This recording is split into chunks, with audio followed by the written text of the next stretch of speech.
Tamam, okey, tamam. Ya nasıl geçeyim oraya? Söyle işte, ben buradan sesini. Ambulansa götürüyor. Şu anda sevgilinin üzerinde. Ambulansın yanında yakınları var. Burada Derya var.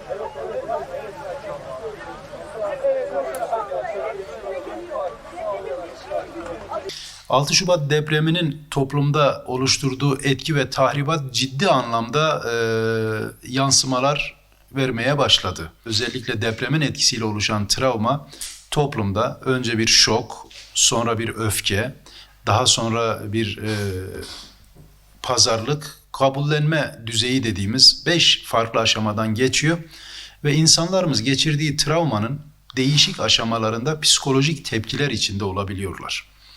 Biz depremi değerlendirirken can kaybı, mal kaybı ve hayattaki, dünyadaki değer verdiği her şeyden mahrum olma duygusuyla baş başa kalan insanların normal davranışlar içinde olmasını bekleyemeyiz. Bu bizim üzerinde ciddi düşünmemiz gereken bir hal.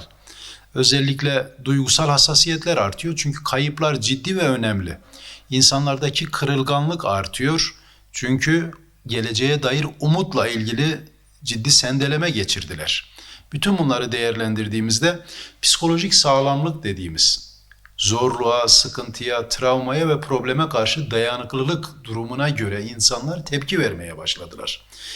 Bazıları depremin ilk anından itibaren ayağa kalkıp etrafına bakıp yardım faaliyetine koşarken bazıları acısıyla baş başa adeta başını öne eğip kendini yere gömdüler. Hatta bazıları hala geçirdiği depremin, yaşadığı şokun etkisinde ne yaşadığının bile farkında olmadan hayata devam ediyor. Bu yönüyle değerlendirdiğimizde işte psikolojik sağlamlık ve dayanıklılık dediğimiz husus çok önem arz ediyor. İnsanlar yaşadığı bu kayıplar, uğradığı zararlar ve geleceğe dair beslediği umutların kaybolması ve zayıflamasıyla birlikte ayakta kalma çabası vermeye başladılar. Ve burada da karşımıza özellikle depresyona giren ki şok, travmanın etkilerinden bahsediyoruz. Devamında gelen öfke, sonra gelen pazarlık ve sonra gelen depresyon süreci. Yani bütün bu aşamaları geçince artık durumu değerlendirmeye, mevcut durumu anlamlandırmaya başlıyorlar ki süreci kabullenip yeni hayata başlayabilsinler ve yeniden başlayabilsinler. İşte bu depresyon sürecinde psikolojik sağlamlık ve dayanıklılık düzeyi düşük olan insanların Allah korusun intiharlarıyla, hayata küskünlükleriyle, içine kapanmalarıyla karşılaşıyoruz. Tam da burada insanların sosyal destek mekanizmalarının zayıflığı ya da varlığı ciddi anlamda etkili oluyor. Yani arkadaş, akraba, çevre ilişkileri güçlü olan, iletişim yeteneği güçlü olan, kendinin farkında olan ve kendisini tanıyan insanlar hızla kendi kendine psikolojik destek verebiliyor. Sosyal destek mekanizmalarını harekete geçirebiliyor. Sadece kendisine değil, çevresine de yararlı bir birey olup birçok insanın hayatta kalmasına, hayata tutunmasına yardım etmiş oluyor.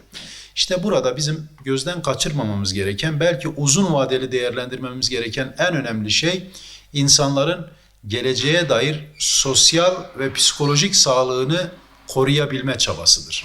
Bizim toplum olarak öncelik verdiğimiz koruma, kurtarma, beslenme ihtiyaçlarının artık devamında bugün sosyal ve psikolojik destek mekanizmalarını hızla devreye sokmamız gerekmektedir. Niye? İnsanlar hayata devam edecekler, yeni şeyler için motive olacaklar ve etrafına yararlı bir birey olmanın çabasına girecekler. Bunun için de insanların psikolojik sağlığının güçlü olması ve kendilerinin farkında olmaları vazgeçilmez bir özellik olarak karşımızda duruyor. Toplumun belki de ihmal ettiği, göremediği, zaman zaman gözden kaçırdığı temel nokta burası. İşte bundan sonra Allah korusun, yine uyararak söylüyorum, altını çizmek istiyorum.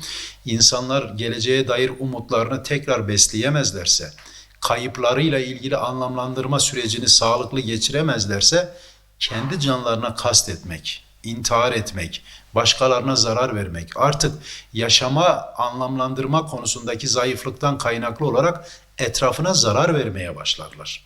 İşte bizim bu noktada sosyal destek mekanizmalarını, özellikle manevi destek mekanizmalarını hızla devreye sokmamız gerekiyor.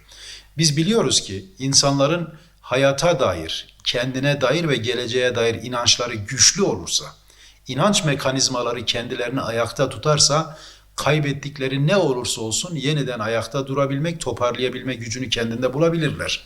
Ancak bunlar zayıf olduğunda ve hiçbir şeye anlam yükleyemediklerinde işte o zaman kendileri ve çevreleri için birer tehlike ve risk unsuru olmaya devam ederler. Lütfen çevremizde bütün bu olup bitenleri anlamlandırma konusunda inanç destek sistemleri mekanizmalarına güvenelim, onları aktif olarak işler halde tutalım. Sosyal ilişkileri ve sosyal destek mekanizmalarını tekrar var etmek konusunda çabalarımızı sergileyelim. Bireysel psikolojik sağlığımız dediğimiz dayanıklılık ve güçlülük noktasında insanları güçlendirecek yaklaşımlar ve çabalar içinde olmak zorunda olduğumuzu unutmayalım. Depremin etkisi kısa zamanda geçmez. Depremin toplum üzerindeki etkisi çok uzun sürede yan etkiler dediğimiz çok farklı ve beklenmedik riskler barındırabilir. Bunlara hazırlıklı olmalıyız.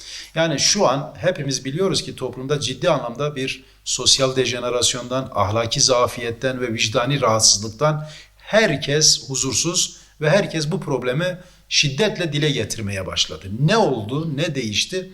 İşte burada bizim bahsetmeye çalıştığımız inanç mekanizması, bireysel psikolojik sağlığın güçlü olması ve sosyal destek mekanizmalarının işler halde tutulamamasının bir yansıması. İşte toplumda sert kırılmalar, ciddi ayrışmalar, güven, adalet, bireysel güçlü sağlığın korunamaması ve sosyal desteğin tutunamamasından kaynaklı ciddi anlamda zedelenirler. Bizim bunları önümüze dökmemiz ve tek tek ilgilenmemiz vazgeçilmez, elzem bir husustur diye düşünüyoruz. Bütün toplumu ve sorumluluğu bulunanları öncelikle uyarmak istiyoruz. Bireylerin bu konuda kendilerini gözden geçirmeleri gerekli ve önemli ama özellikle kurumların, özellikle sahip çıkması gereken mekanizmaların bunu öncelemesi çok daha önemlidir diye düşünüyoruz.